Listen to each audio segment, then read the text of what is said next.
Hi good morning everyone. నేను మీ John Reddy తీగల. మరి తెలంగాణలో డిఎస్సి నగారా మోగింది. ఆ డిఎస్సి ఎగ్జామ్లు అత్యంత కీలకమైనది. విద్యా దృక్పథాలు, హెవీ సిలబస్. ఈ సబ్జెక్ట్ మీద చాలా మంది అభ్యర్థులు భయపడుతూ ఉన్నారు. ఆ సబ్జెక్ట్ మీద గత కొద్ది కాలంగా అవగాహన కలిగిస్తూనే ఉన్నాము. సబ్జెక్టులో సింప్లిఫై చేసి వివరించే ప్రయత్నం చేస్తూనే ఉన్నాను. దీనిలో భాగంగా ప్రీవియస్ వీడియోలో కాలక్రమంగా అంటే ఈ కాలక్రమంగా కూడా ఈ క్రోనాలజీని కూడా ఎగ్జామినర్ అడుగుతూ ఉన్నాడు. ఈ కాలక్రమంగా అంశాలు డిస్కస్ చేయడం వల్ల ఈ సబ్జెక్ట్ మీద దాదాపు 40% అవగాహన కలుగుతుంది.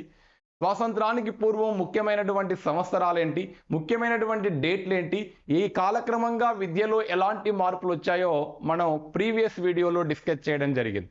ఈరోజు వీడియోలో స్వాతంత్ర అనంతరం 1950 నుంచి 2024 వరకు భారతీయ విద్యా చరిత్రలో ముఖ్యమైనటువంటి ఇయర్స్ ఏంటి, కమిషన్స్, కమిటీలు, విద్యారంగంలో వచ్చిన విద్యా పథకాలు, విద్యా సంస్థల నిర్మాణం ఏం జరిగింది అనే అంశాన్ని మనం డిస్కస్ చేయబోతూ ఉన్నాం.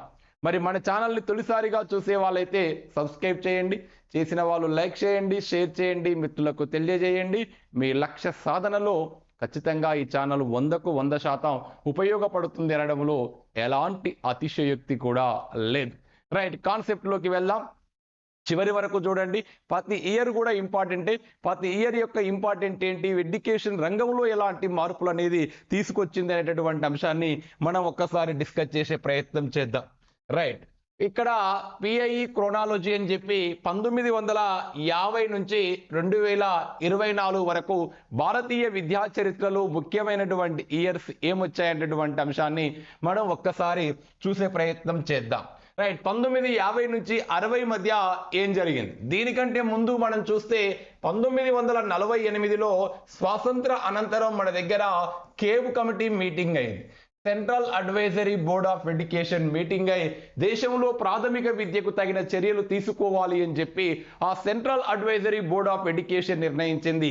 కేబ్ ఏర్పడింది 1921, కేబు రద్దయింది 1929, కానీ అకాడమిక్ బుక్ ప్రకారం 1923. కేబు రీప్లేస్మెంట్ అయింది 1995. కేబు అధ్యక్షుడు కేంద్ర విద్యాశాఖ క్యాబినెట్ మంత్రి. కేబులో సభ్యులు అన్ని రాష్ట్రాల ముఖ్యమంత్రులు, కేంద్ర పాలిత ప్రాంతాల లెఫ్టినెంట్ గవర్నర్ జనరల్ దీంట్లో సభ్యులుగా ఉంటారు. ఆ తర్వాత మనం నెక్స్ట్ ఇయర్ చూస్తే 1948-49లో స్వాతంత్ర అనంతరం మనకు విశ్వవిద్యాలయ కమిషన్ వచ్చింది. దీనికి సర్వేపల్లి రాధాకృష్ణన్ అధ్యక్షత వహించాడు. 1948లో విశ్వవిద్యాలయ విద్యని పరిశీలించి విశ్వవిద్యాలయ విద్యా లక్ష్యాలు, విశ్వవిద్యాలయ విద్య మీద ఆచరణాత్మక సూచనలు చేయవలసిందిగా కలకత్తా విశ్వవిద్యాలయానికి వైస్ ఛాన్సలర్గా పనిచేసిన సర్వేపల్లి రాధాకృష్ణన్ అధ్యక్షతన cab committee central advisory board of education వాళ్ళు 1948లో ఈ కమిషన్ నియమిస్తే 49లో ఈ నివేదికని ఇచ్చింది. కాబట్టి విశ్వవిద్యాలయ కమిషన్లు ఇప్పటికీ 3 వచ్చినాయి. ఒకటి 1902లో థామస్ రాలీ నాయకత్వం వహించాడు. 1917లో షాడ్లర్ అధ్యక్షతన కలకత్తా విశ్వవిద్యాలయ కమిషన్. స్వాతంత్ర అనంతరం వచ్చింది 1948-49 విశ్వవిద్యాలయ విద్యా కమిషన్. ఈ కమిషన్ గానే మీకు గుర్తుకేమి రావాలి అంటే, ఉన్నత విద్యలో నాణ్యత పెరగాలంటే మాధ్యమిక విద్యని సంస్కరించాలి అన్నాడు. విశ్వవిద్యాలయ విద్యని ఉమ్మడి జాబితాలోకి మార్చాలన్నాడు. యూనివర్సిటీ గ్రాంట్ కమిషన్ని ఏర్పాటు చేయాలని సూచించింది.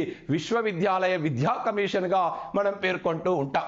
ఆ తర్వాత 1950కి వస్తే 1951లో బీసీ కేర్, ఈ బీసీ కేర్ కమిటీ నియమించారు. ఈ బీసీ కేర్ కమిటీని ఎందుకు నియమించారు అంటే, ప్రాథమిక విద్యా బాధ్యత రాష్ట్ర మరియు స్థానిక ప్రభుత్వాల మధ్య ఎలాంటి అధికారాల పంపిణీ ఉండాలి, ప్రాథమిక విద్యా బాధ్యతలో స్టేట్ గవర్నమెంట్ చూసుకోవాలా, లోకల్ గవర్నమెంట్ చూసుకోవాలా, పరిశీలించి నివేదిక సమర్పించమని 1951లో బీసీ కేర్ కమిటీని నియమించారు.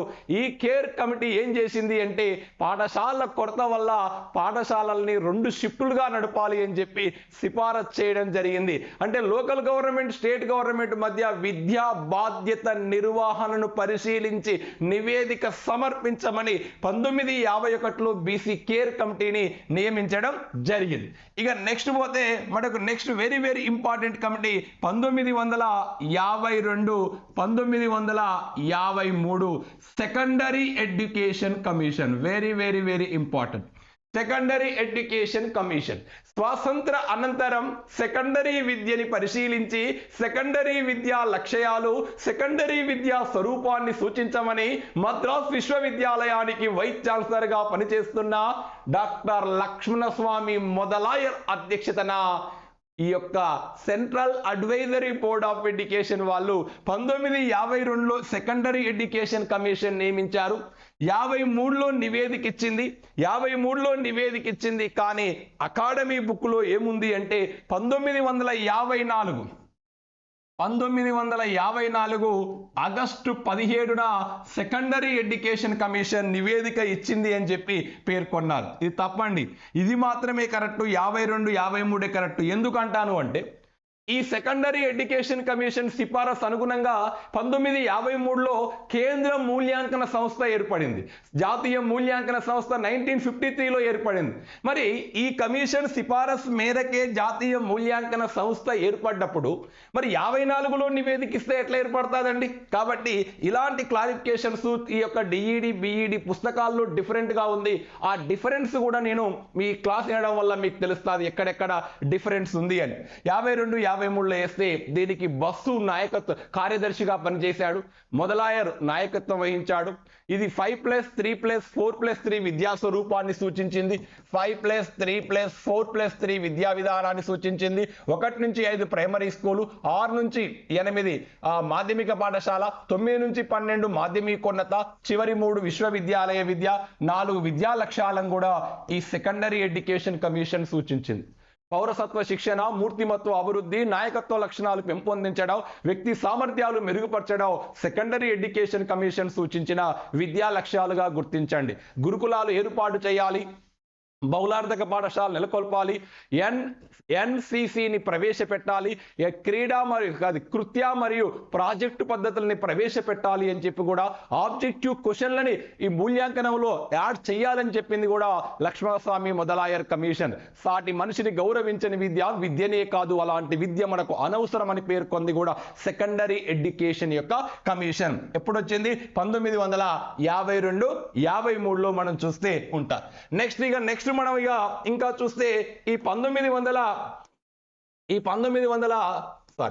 1953లోనే మనం నెక్స్ట్ చూస్తే 1953లో భారతదేశంలో యూనివర్సిటీ గ్రాంట్ కమిషన్ ఏర్పడింది. విశ్వవిద్యాలయ విరాళ సంఘం ఏర్పడింది. యూజీసీని సూచించింది. 1948లో నియమించబడ్డ విశ్వవిద్యాలయ విద్యా కమిషన్ యూజీసీ ఏర్పడింది 1953. 1956 పార్లమెంటు యాక్టు ద్వారా యూజీసీకి చట్టబద్ధత కల్పించారు. విశ్వవిద్యాలయ విద్యలో అత్యున్నతమైన విద్యా సంస్థ 53లో ఏర్పడింది. 56లో పార్లమెంట్ యాక్టు ద్వారా దీనికి స్వయం ప్రతిపత్తి కల్పించడం జరిగింది. ఎన్ఈపి 2020 నేషనల్ ఎడ్యుకేషన్ పాలసీ 2020 యూజీసీని హయ్యర్ ఎడ్యుకేషన్ గ్రాంట్ కమిషన్ గా పేరు మార్చడం జరిగింది. హయ్యర్ ఎడ్యుకేషన్ గ్రాంట్ కమిషన్ గా పేరు మార్చడం జరిగింది. ఇక నెక్స్ట్ ఇంకా 1953 ఇంపార్టెంట్ ఏంది అంటే 1953లో భారతదేశంలో తొలిసారిగా స్వాతంత్ర అనంతరం ఉత్తరప్రదేశ్ రాష్ట్రంలో మిడ్ డే మీల్స్ ని అమలు చేశారు. ఉత్తరప్రదేశ్ రాష్ట్రంలో 1953లో మిడ్ డే మీల్స్ ని అమలు చేశారు. స్వాతంత్రానికి పూర్వం మిడ్ డే మీల్స్ ని అమలు చేసిన మొట్టమొదటి మున్సిపాలిటీ 1925-26లో మద్రాస్ మున్సిపాలిటీ. స్వాతంత్ర అనంతరం మధ్యాహ్న భోజనాన్ని ప్రారంభించింది ఉత్తరప్రదేశ్ రాష్ట్రం. ఆ తర్వాత కామరాజు ముఖ్యమంత్రిగా ఉన్నప్పుడు 1960లో తమిళనాడులో కూడా అమలు చేశారు. చివరికి జాతీయ పోషకాహార సంస్థ సిఫారసు మేరకు 1995 అది ఆగస్టు 15 నుండి దేశవ్యాప్తంగా ఈ మధ్యాహ్న భోజనాన్ని సెంట్రల్ గవర్నమెంట్ ప్రారంభించింది. 1995 ఆగస్టు 17 నుంచి మధ్యాహ్న భోజన ముఖ్య ఉద్దేశాలు 3: బడి బయట పిల్లల్ని బడిలోకి తీసుకురావడం, బడిలో నిలకడ పెంచడం, 3 పేద పిల్లలకు ఆహార భద్రత కల్పించడం మిడ్ డే మీల్స్ యొక్క ప్రధాన ఉద్దేశాలు. 1998లో పుదుచ్చేరి వండిన మధ్యాహ్న భోజనాన్ని ప్రారంభించింది. సుప్రీంకోర్టు ఆదేశం మేరకు 2004 నుంచి దేశవ్యాప్తంగా వండిన మధ్యాహ్న భోజనాన్ని అమలు చేస్తున్నారు. 1 నుంచి 8కు స్టేట్ అండ్ సెంట్రల్ గవర్నమెంట్ నిధులు ఇస్తున్నాయి. 9th 10కు స్టేట్ గవర్నమెంట్ సొంత ఖర్చుతో ఈ కార్యక్రమాన్ని అమలు చేస్తున్నాయి. ప్రజెంట్ మధ్యాహ్న భోజనాన్ని పిఎం పోషణ అనే పేరుతో పిలుస్తూ ఉన్నారు. పిఎం పోషణ అనే పేరుతో పిలుస్తున్నారు. ఎన్ఈపి 2020 మధ్యాహ్న భోజనంలో భాగంగా పిల్లవాళ్లకు అల్పాహారం బ్రేక్ఫాస్ట్ కూడా అందించాలని చెప్పి సిఫారసు చేయడం జరిగింది. ఇది 1953లో జరిగినటువంటి అంశాలు. ఇక నెక్స్ట్ మనం మరో అంశాన్ని పరిశీలిస్తే ఇక్కడ ఇప్పుడు 53 దానికి వచ్చినాం. నెక్స్ట్ 54లో ఏమైనా ఇంపార్టెంట్ ఉందా అంటే పెద్దగా ఇంపార్టెంట్ ఏమీ లేదు. కానీ 1955, 56లో మరో ఇంపార్టెంట్ ఉంది. 55, 56లో ఇంపార్టెంట్ ఏంది అంటే మౌలిక విద్యా కమిషన్ వచ్చింది.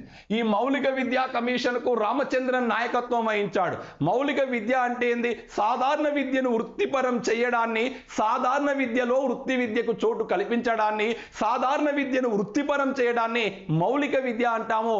ఈ మౌలిక విద్యా కమిషన్ 1955లో నియమించారు. 56లో నివేదిక ఇచ్చాడు. దీనికి రామచంద్రన్ నాయకత్వం వహించాడు.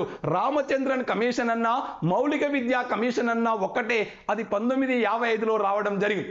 అదేవిధంగా 1955లో దుర్గాబాయ్ దేశ్ముఖ్ అధ్యక్షతన ఒక స్త్రీ విద్యా కమిషన్ ఏర్పడింది. దుర్గాబాయ్ దేశ్ముఖ్ అధ్యక్షతన మహిళా విద్యా కమిషన్ ఏర్పడింది. ఆ తర్వాత ఈ దుర్గాబాయ్ దేశ్ముఖ్ అధ్యక్షతన జాతీయ స్త్రీ విద్యా కమిషన్, బాగా గుర్తుపెట్టుకోండి, జాతీయ స్త్రీ విద్య.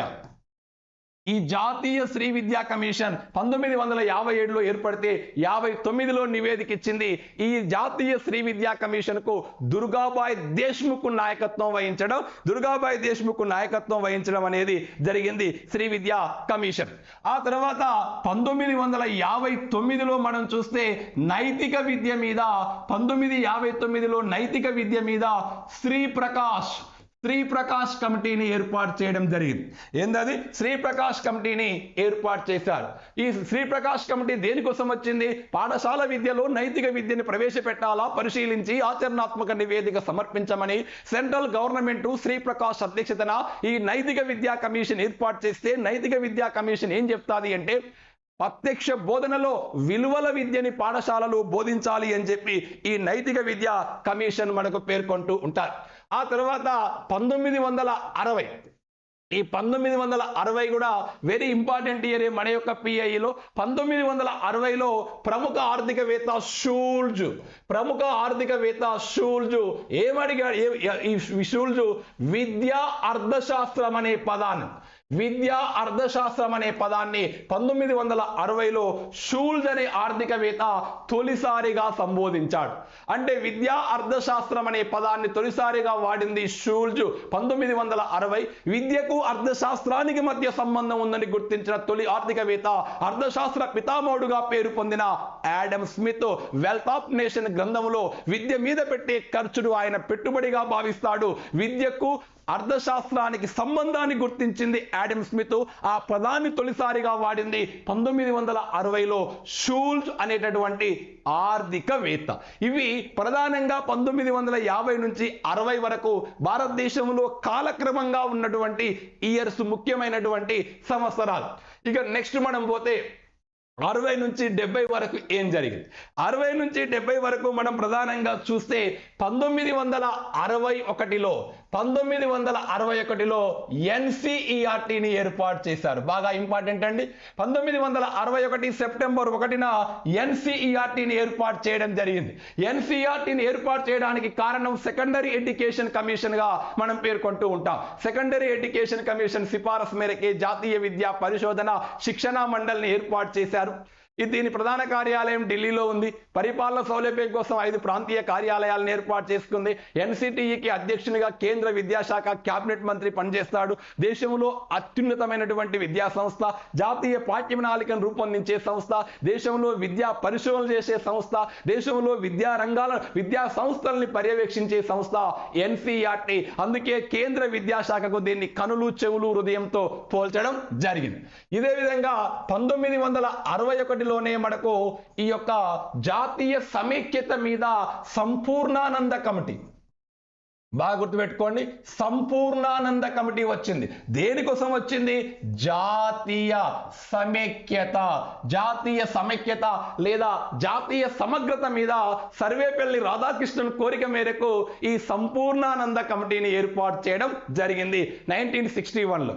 1961లోనే రేణుకా రే, ఈ యొక్క రేణుకా రే కమిటీ కూడా ఏర్పడింది. ఈ రేణుకా రే కమిటీ ఏం చెప్పింది అంటే పాఠశాలలో ఆరోగ్య విద్యని బోధించాలి, పాఠశాల విద్యలో ఆరోగ్య విద్యని అంతర్భాగం చేయాలి అని చెప్పి ఈ రేణుకా రే కమిటీ మనకు పేర్కోవడం జరిగింది.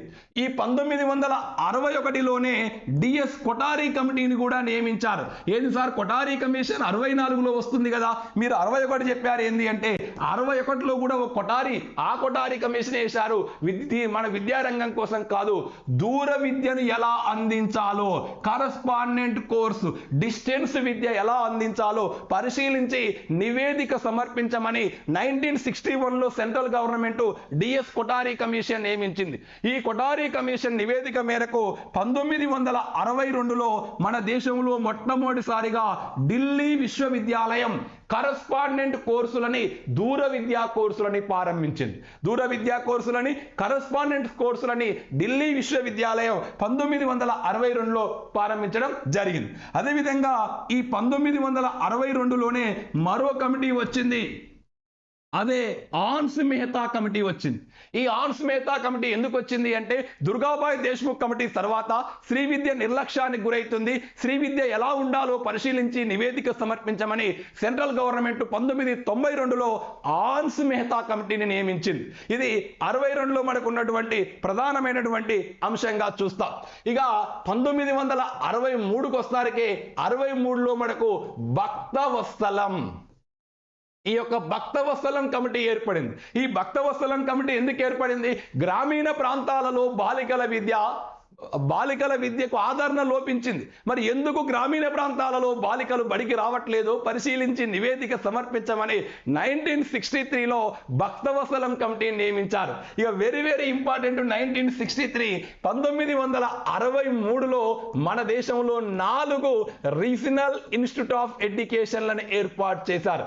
రీజనల్ ఇన్స్టిట్యూట్ ఆఫ్ ఎడ్యుకేషన్లని, ప్రాంతీయ విద్యా సంస్థలని ఏర్పాటు చేశారు. ఎన్ని ఏర్పాటు చేశారు? 4 ఏర్పాటు చేయడం జరిగింది. ఎన్నండి? 4 ఏర్పాటు చేయడం జరిగింది. ఒకసారి మనం చూస్తే ఆ 4 ఎక్కడున్నా ఏంటి అనేది ఒకసారి చూస్తే ఈ 4 ప్రాంతీయ సంస్థల్లో ఉత్తర ప్రాంతీయ విద్యా సంస్థని ఆజ్మీర్లో ఏర్పాటు చేశారు, దక్షిణ ప్రాంతీయ విద్యా సంస్థని మైసూరు, తూర్పునైతే భువనేశ్వర్, పశ్చిమాన భూపాల్లో ఏర్పాటు చేశారు. ఇలా 4 ఉన్నటువంటి ప్రాంతీయ విద్యా సంస్థల్ని 1995లో షిల్లాంగ్ నగరంలో ఈశాన్య ప్రాంతీయ విద్యా సంస్థను ఏర్పాటు చేశారు. ప్రజెంట్ 5 ఉన్నాయి. ఈ తెలంగాణ రాష్ట్రం విడిపోయిన తర్వాత ఏపీ నుండి 2016లో ఆగ్నేయ ప్రాంతీయ విద్యా సంస్థని నెల్లూరులో ఏర్పాటు చేయాలని నిర్ణయించారు. ఆ పనులు జరుగుతూ ఉన్నాయి. ప్రజెంట్ ప్రారంభంలో 63లో 4, 95లో 5వది షిల్లాంగ్, ప్రజెంట్ 6వది ఏర్పాట్లు జరుగుతూ ఉన్నాయి. ఇది కూడా 63 ఇంపార్టెంట్ యొక్క ఇయర్ గానే మనం చూస్తూ ఉంటాం. 63లో ఇవి మనకు జరిగాయి. ఇక నెక్స్ట్ మనం 63కు చూస్తే, మనం 63లో చూస్తే 1964, 66 అనగానే మీకు గుర్తు రావాల్సింది కొఠారి కమిషన్ లేదా జాతీయ విద్యా కమిషన్. కొఠారి కమిషన్ లేదా జాతీయ విద్యా కమిషన్ 1964 జూలై 14న ఆనాడు యూజీసీ చైర్మన్ గా ఉన్న దౌలత్ సింగ్ కొఠారి అధ్యక్షతన 17 మంది మేధావులతో సెంట్రల్ గవర్నమెంట్ సమగ్రమైన విద్యా స్వరూపం, విద్యా లక్ష్యాన్ని సూచించమని ఈ యొక్క కమిషన్ నియమించింది. ఈ కమిషన్ నివేదికను భారతీయ విద్యా విజ్ఞాన సర్వస్వంగా పేర్కొంటాము. భారతీయ విద్యా చరిత్రలో అత్యంత సుదీర్ఘమైన సమగ్రమైన విద్యా కమిషన్ జాతీయ విద్యా కమిషన్ లేదా దౌలత్ సింగ్ కొఠారి కమిషన్. ఈ కమిషన్ కు ప్రముఖ విద్యావేత్త జేపీ నాయక్ కార్యదర్శిగా పనిచేశారు. జయంతి పాండురంగయ్య నాయక్ పూణేలో ఉన్న Gopalakrishna Gokhale institute of social science లో ప్రొఫెసర్ గా పనిచేస్తున్న జేపీ నాయక్ దీని కార్యదర్శిగా పనిచేస్తే అనేక విదేశాలను పర్యటించి దేశంలో 9,000 మంది, అకాడమిక్ బుక్ లో 900 ఉంది, 900 మంది ఇంటర్వ్యూ చేసి 1966 జూన్ 66 జూన్ 29న తన నివేదికను సమర్పించింది. ఆ నివేదిక పేరు విద్యా జాతీయ అభివృద్ధి లేదా వికాసం అనే పేరుతో కేంద్ర విద్యాశాఖ మంత్రి ఎంసి చాగ్లాకు తన నివేదిక ఇచ్చాడు కొఠారి. ఆ నివేదికలో తొలి వాక్యం దేశ భవిష్యత్ తరగతి గదిలో నిర్మించబడుతుంది, విద్య మార్పుకు సాధనం ఈ దేశ ప్రజలకు అత్యంత అవసరమనే నివేదికతో ముగుస్తుంది. దాదాపుగా 19 అధ్యాయాలుగా ఆ యొక్క నివేదికనివ్వడం జరిగింది. ఆయన చెప్పినటువంటి విద్యా స్వరూపం 10+2+3 ఎన్ఎస్ఎస్, త్రిభాష, సామాన్య పాఠశాల, 6 విద్యా లక్ష్యాలను కూడా కొఠారి సూచించాడు.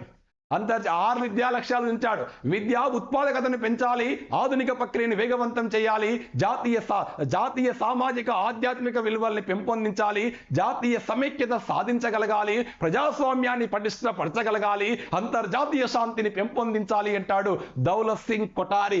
64, 66లో మనకు వచ్చినటువంటి కమిటీగా ఈ యొక్క కొఠారి కమిషన్ ని చూస్తాం. ఆ తర్వాత 1967లో మన రాష్ట్రంలో ఎస్సీఈఆర్టీ ఏర్పడిందండి. State council of education research and training. July 27, 1967లో దీన్ని ఏర్పాటు చేయడం జరిగింది. అంతకుముందు రాష్ట్ర విద్యా సంస్థ ఉండేది, స్టేట్ ఇన్స్టిట్యూట్ ఆఫ్ ఎడ్యుకేషన్ ఉండేది. దాని స్థానంలో 1967లో మనకి ఏం ఏర్పాటు చేశారంటే ఎస్సీఈఆర్టీని ఏర్పాటు చేయడం జరిగింది ఈ 67లో. ఆ తర్వాత ఈ కొఠారి కమిషన్ సిఫారసు మేరకు 1968లో ఇందిరాగాంధీ ప్రభుత్వం నేషనల్ పాలసీ ఆన్ ఎడ్యుకేషన్, తొలి జాతీయ విద్యా విధానాన్ని రూపొందించింది. ఇండియన్ ఎడ్యుకేషన్ హిస్టరీలో తొలి జాతీయ విద్యా విధానం 1968 జాతీయ విద్యా విధానం. ఈ 68 జాతీయ విద్యా విధానం కొఠారి కమిషన్కు అనుగుణంగా వచ్చింది. 68 జాతీయ విద్యా విధానాన్ని ఏమంటామంటే విద్యారంగంలో రాడికల్ పునర్నిర్మాణంగా పేర్కొంటాం. రాడికల్ పునర్నిర్మాణంగా దాన్ని మనం పేర్కొంటూ ఉంటాం. రాడికల్ పునర్నిర్మాణంగా ఈ 68 జాతీయ విద్యా విధానం ఇండియాలో మొట్టమొదటి జాతీయ విద్యా విధానం. ఇండియాలో మొట్టమొదటి జాతీయ విద్యా విధానంగా మనం పేర్కొంటూ ఉంటాం. నెక్స్ట్ 1969లో ఏం చేశారు అంటే 69లో ఎన్సీఈఆర్టీలో జాతీయ సమైక్యత విభాగాన్ని ఏర్పాటు చేశారు. జాతీయ సమైక్యత విభాగాన్ని ఏర్పాటు చేశారు. ఎందుకు ఏర్పాటు చేశారు? 1961లో నియమించిన సంపూర్ణానంద కమిటీ సిఫారసు మేరకు 1969లో ఎన్సీఈఆర్టీలో మనం ఏం ఏర్పాటు చేసుకున్నామంటే జాతీయ సమైక్యత విభాగం ఏర్పాటు చేసుకోవడం జరిగింది. ఈ 69 ఇయర్ కూడా వెరీ పవర్ఫుల్ అండి. ఇండియాలో ఇస్రో ఏర్పడింది 69, 14 బ్యాంకుల్ని జాతీయం చేసింది 69, అదేవిధంగా 4th ప్లానింగ్ స్టార్ట్ అయింది 69, దాదాసాహెబ్ ఫాల్కే అవార్డు ఏర్పాటు చేసింది 69, ఎకనామిక్స్లో నోబెల్ అవార్డు ఏర్పాటు చేసింది కూడా 1969. ఆ ఎకనామిక్స్లో నోబెల్ తొలి విజేత రగ్నర్ ఫిష్. ఈయన ఎకనామిక్స్ని సూక్ష్మ స్థూల అని 2 భాగాలుగా డివైడ్ చేసిన రగ్నర్ ఫిష్ మొట్టమొదటి 1969లో ఏర్పాటు చేసిన ఎకానమిక్ నోబెల్ అవార్డు విజేతగా మనం చూస్తూ ఉంటాం. ఈ 69లో కూడా ఎన్సీఈఆర్టీలో జాతీయ సమైక్యత విభాగాన్ని ఏర్పాటు చేయడం జరిగింది. ఇక నెక్స్ట్ పోతే మనం 1970 చూద్దాం.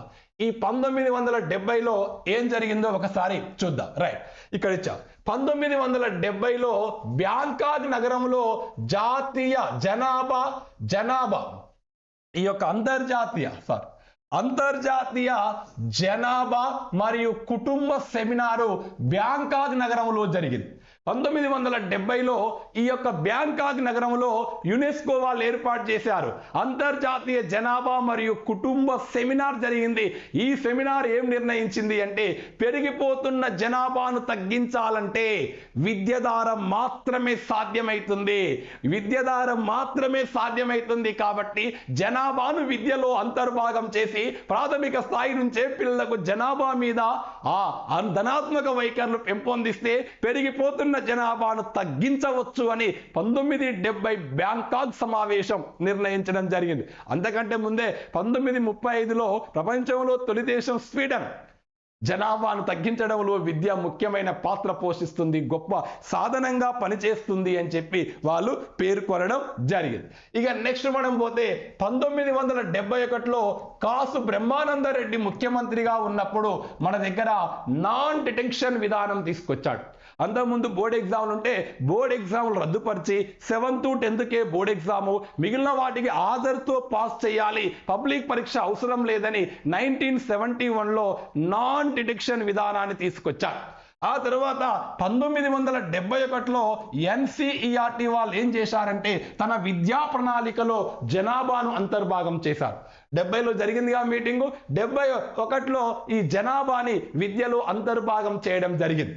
అదేవిధంగా 1972లో ఈ వన్యప్రాణి సంరక్షణ చట్టాన్ని తీసుకొచ్చారు. అయితే ఇక్కడ ఒక మీకు విషయం క్లారిటీ ఇవ్వాలి. మీకు ఒక EVS బుక్లో 1971లో ఈ వన్యప్రాణి సంరక్షణ చట్టం వచ్చిందని చెప్పింది, కానీ వాస్తవంగా చట్టం వచ్చింది 1972లో వన్యప్రాణి సంరక్షణ చట్టం వచ్చింది. అంతకుముందు సింహం జాతీయ జంతువు ఉంటే పులిని జాతీయ జంతువుగా మార్చింది కూడా 1972లో వన్యప్రాణి సంరక్షణ చట్టాన్ని తీసుకురావడం అనేది మనం ప్రధానంగా చూస్తూ ఉంటాం. అదేవిధంగా 1974లో గాలి కాలుష్య లేదా వాయు కాలుష్య నివారణ చట్టాన్ని తీసుకొచ్చారు. ఇది కూడా మనకు పర్యావరణ విద్యలో ఇంపార్టెంట్.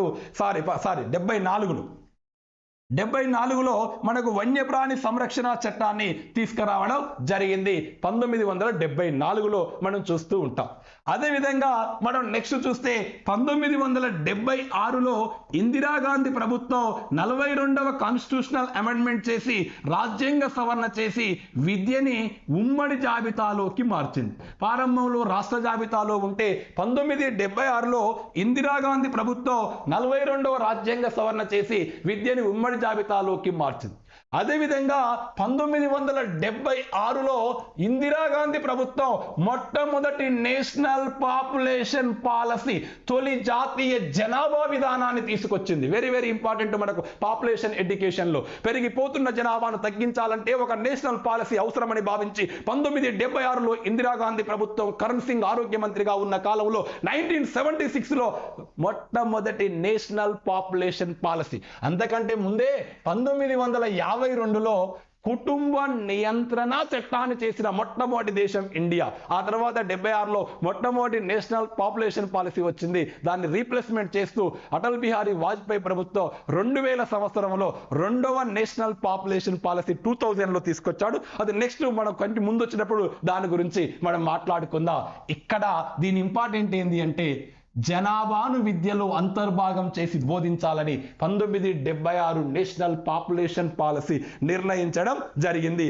ఇది ప్రధానంగా మనం చూస్తాం. మరి ఇక్కడ ఇంకా చూస్తే 1973లో మనకు ఏం జరిగింది అంటే NCERTలో NCTEని ఏర్పాటు చేశారు. Very very important. NCERT 61, regional institute of education 63, 73లో NCTE ఏర్పాటు చేశారు. దేనిలో ఏర్పాటు చేశారు? దేనిలో అంటే NCERTలో అనుబంధంగా ఏర్పాటు చేశారు. అంటే NCERTలో ఒక భాగంగా ఈ national council of teacher education ఏర్పాటు చేశారు. 1986 నేషనల్ ఎడ్యుకేషన్ పాలసీకి అనుగుణంగా 1993 పార్లమెంట్ యాక్ట్ ద్వారా దీనికి స్వయం ప్రతిపత్తి కల్పించారు. 1995 నుంచి NCTE స్వతంత్రంగా పనిచేస్తుంది. దీనికి 4 ప్రాంతీయ కార్యాలయాలు ఉన్నాయి. ప్రధాన కార్యాలయం ఢిల్లీలో ఉంది, ఉత్తర కార్యాలయం జైపూర్లో ఉంది, దక్షిణ కార్యాలయం బెంగళూరులో ఉంది, తూర్పు కార్యాలయం భువనేశ్వర్లో ఉంది, పశ్చిమ కార్యాలయం భూపాల్లో ఉంది, ప్రధాన కార్యాలయం ఢిల్లీలో ఉంది. ఈ 73లో NCTE కూడా మనకి ఏర్పాటు చేయడం జరిగింది. ఇక 1977లో వృత్తి విద్య మీద ఆదిశేషయ్య కమిటీని నియమించారు. +2 స్థాయిలో ఇంటర్మీడియట్ స్థాయిలో వృత్తి విద్య ఎలా ఉండాలో పరిశీలించి నివేదిక సమర్పించమని తమిళనాడుకు చెందిన ఆదిశేషయ్య అధ్యక్షతన ఈ యొక్క వృత్తి విద్యా కమిటీ ఏర్పాటు చేస్తే ఈ కమిటీ లెర్నింగ్ టు డూ అనే పేరుతో నివేదిక ఇవ్వడం జరిగింది. ఇక నెక్స్ట్ పోతే 1977 77 ఈశ్వరబాయి పటేల్ కమిటీ. గుజరాత్ విశ్వవిద్యాలయానికి వైస్ ఛాన్సలర్ గా పనిచేస్తున్న ఆనాడు ఈశ్వరీబాయి పటేల్ అధ్యక్షతన 10 సంవత్సరాల విద్యా ప్రణాళికను సమీక్షించమని 1977లో ఈ కమిటీని వేస్తే ఈ కమిటీ 78లో నివేదిక ఇచ్చింది. ఈశ్వరీబాయి పటేల్ గానే మనకు గుర్తు రావాల్సింది SUPW, social useful product work. ఇది 78లో మనం ప్రధానంగా దీన్ని చూస్తూ ఉంటాం. అదేవిధంగా ఈ 78 ఇంపార్టెంట్ ఏంటి అంటే 1978లో యునెస్కో అనే సంస్థ అనియత విద్యా కార్యక్రమాన్ని బయటికి తీసుకొచ్చింది. 78లో యునెస్కో అనే సంస్థ అనియత విద్యా కార్యక్రమాన్ని బయటికి తీసుకొచ్చింది. దీనికి అనుగుణంగా మన దేశంలో 1979లో అనియత విద్యా పథకాన్ని ప్రారంభించారు. అనియత విద్యా పథకాన్ని మనకు 79లో ప్రారంభించడం జరిగింది. అదేవిధంగా ఈ 79 ఇంపార్టెంట్ ఏంటి అంటే 1979లో సెంట్రల్ గవర్నమెంట్ గురుపాద సామ కమిటీ ఏర్పాటు చేసింది. బాల కార్మికుల నివారణ కోసం బాల కార్మికుల స్థితిగతులను పరిశీలించి నివేదిక ఇవ్వమని గురుపాద స్వామి కమిటీ 1979లో మనకు రావడం జరిగింది 1979లో. అదేవిధంగా ఇక నెక్స్ట్ మనం 1980ని తీసుకుంటే ఏంది అంటే 1980లో పర్యావరణం మీద త్రివారీ కమిటీని నియమించారు. ఏం కమిటీ? త్రివారీ కమిటీ 1980లో పర్యావరణం మీద నియమించారు. 1980 ఏప్రిల్లో సెంట్రల్ గవర్నమెంట్ ఏం తీసుకొచ్చిందంటే జాతీయ జనాభా విద్యా పథకాన్ని తీసుకొచ్చింది. జాతీయ జనాభా విద్యా పథకాన్ని తీసుకొచ్చింది. ఈ జాతీయ జనాభా విద్యా పథకానికి ఐక్యరాజ్య సమితి యొక్క జనాభా కృత్య నిధి ఆర్థిక సహకారం అందించింది. జాతీయ స్థాయిలో NCERT వాళ్ళు, రాష్ట్ర స్థాయిలో SCERT వాళ్ళు ఈ నేషనల్ పాపులేషన్ ఎడ్యుకేషన్ ప్రోగ్రామ్కు ఆర్థిక సహకారం లేదా నోడల్ ఏజెన్సీలుగా వాళ్ళు పనిచేయడం జరిగింది.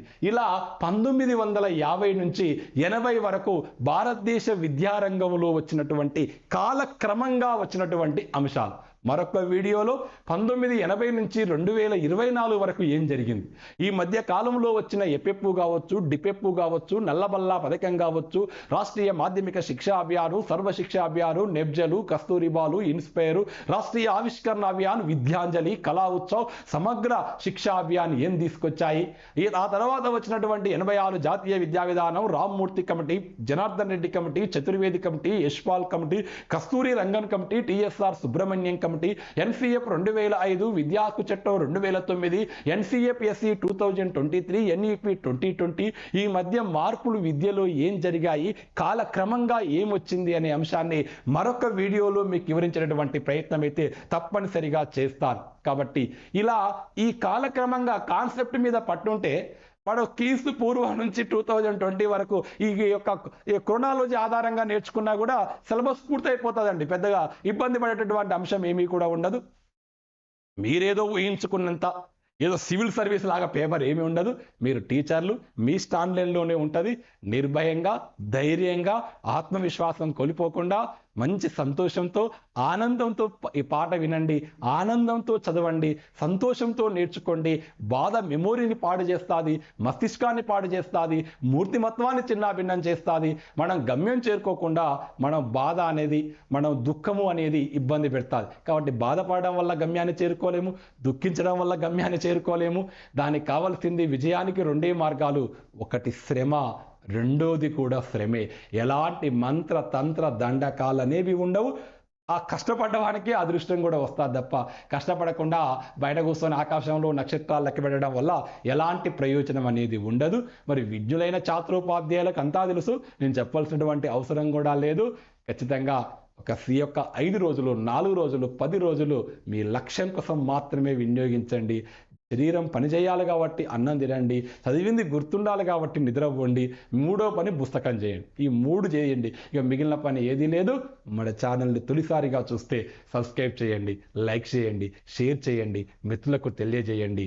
మీకు ఇంకా ఏమైనా డౌట్ ఉంటే స్కూలింగ్లో అయ్యే వాట్సాప్ నెంబర్కు వాట్సాప్ చేయండి. నాకు అనుకూల సమయంలో మీకు సమాధానం రిప్లై ఇచ్చే ప్రయత్నం చేస్తాను. గ్రాండ్ టెస్టులు జరుగుతున్నాయి. ఎగ్జామ్స్ రాయండి, ప్రాక్టీస్ చేయండి. ప్రాక్టీస్ చేయడం వల్ల పర్ఫెక్ట్ అవుతాము. ఎక్కడెక్కడ తప్పు చేస్తున్నామో చూస్తాం. ఎవరైనా ఆంధ్రప్రదేశ్ అభ్యర్థులు ఉంటే మీకు ఈ నెల 20 తర్వాత మీకు అందుబాటులోకి వచ్చి మీకు కావలసినటువంటి గైడెన్స్, మీకు కావలసినటువంటి క్లాస్ అందించే ప్రయత్నం చేస్తాను. ఈ తెలంగాణ డిఎస్సి పూర్తయిన తర్వాత మీకు పూర్తి స్థాయిలో ఆంధ్రప్రదేశ్ అభ్యర్థులకు అందుబాటులో ఉంటాను. నెక్స్ట్ వీడియోలో నెక్స్ట్ ప్రామాణికమైనటువంటి అంశంతో కలిసేటువంటి ప్రయత్నం చేద్దాం.